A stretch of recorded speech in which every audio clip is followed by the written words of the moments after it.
से मिल जाए। हमारी करते हैं इधर दूसरे। हाँ हम तो व्यस्त दूसरे जिले में।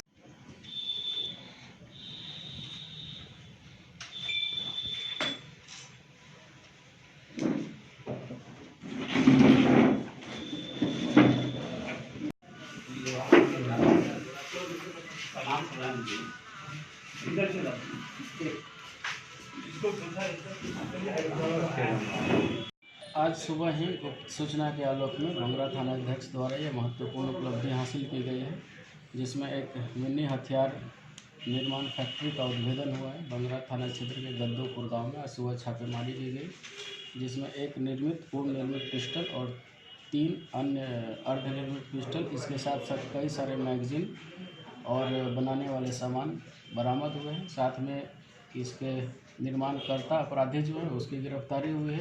एक व्यक्ति है मंजूर आलम, पूर्व का अपराधी है। उसके घर में 2 अपराधी जो मुंगेर के आए हुए थे, वे यहाँ पर पूछताछ में पता चला है कि समय समय पर आते हैं, हथियार निर्माण यहाँ पे करते हैं और कुछ अपराधियों को सप्लाई करके वापस चले जाते हैं। वो दोनों अपराधी जो इंजमामुल हक और औरंगजेब नाम के हैं, दोनों मुफस्सिल थाना क्षेत्र मुंगेर के रहने वाले, उनकी भी गिरफ्तारी हुई। तीनों व्यक्तियों से पूछताछ की जा रही है। तीनों के मोबाइल बरामद है। यहाँ पर जिनको इनके द्वारा सप्लाई किया गया है उनका भी पता चला है हमें, उससे भी हम लोग केस में ला रहे हैं और एक अच्छी उपलब्धि है। इससे हम लोगों को क्षेत्र में अपराध और पिस्टल के सप्लाई जो हो रहा था यहाँ पर, उस पर कमी आएगी।